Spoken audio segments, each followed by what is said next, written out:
Hello mga idol, sa mga gapangita og video di ara. Mao ni akong gaper nga grabe katikalon mga idol. Yahaman kong gihagad nga sa matalam galyera dami manabong. So gituman ako kay siya man ang gaper, ako lang man ang tagiya ug mao ni ako mga handler. Grabe na sila mo prepare og manok. Ilang mga amigo, idol kay sila. Kay tanawa, wala pa gay napay manok ha, nagyap-yap na mo sila kwarta. Sige, padayon na mo gihap dira ha.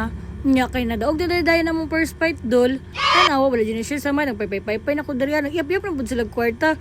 Ug mo ni akong pang second fight dol. Wala jud ko nagdaw mabin ako mo champion na mi karong adlaw. Sus tanawa. Natabla man hino na mong second fight. Las gunit gini na ako sa kong manok luya oy nakabihag mig duha. O isa ra day kay mo din ang isa ka manok dira. Kani ako manok dol pag matabla ginalubong na ko sa lubingan ng mga bayani dito sa farm. Unya kay nakauli na mi sa manokan dol na napud mi duha ka manok para ugma. Tanawa. Ni dayon na pud mi sa kalaisan mo na mong first fight tanawa. So kay dogman namong first fight dol automatic nagyap-yap mo ring duhag kwarta. Tanawa, lusod kay magsigip-yap og kwarta doon. Tingala ko si Doc Pico, gulman kayo kay gikalaban din akong manok.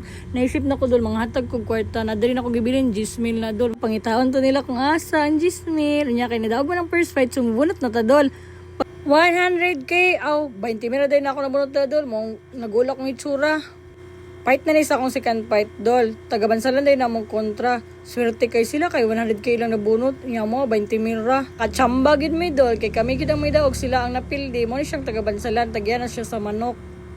Unya diri na lang taman akong video dol. Manghambog na ko dol nga daog mi nag-champion mi. Sa upat ka manok na ko ng gitari dol. Tulo ang mi daog isang tabla.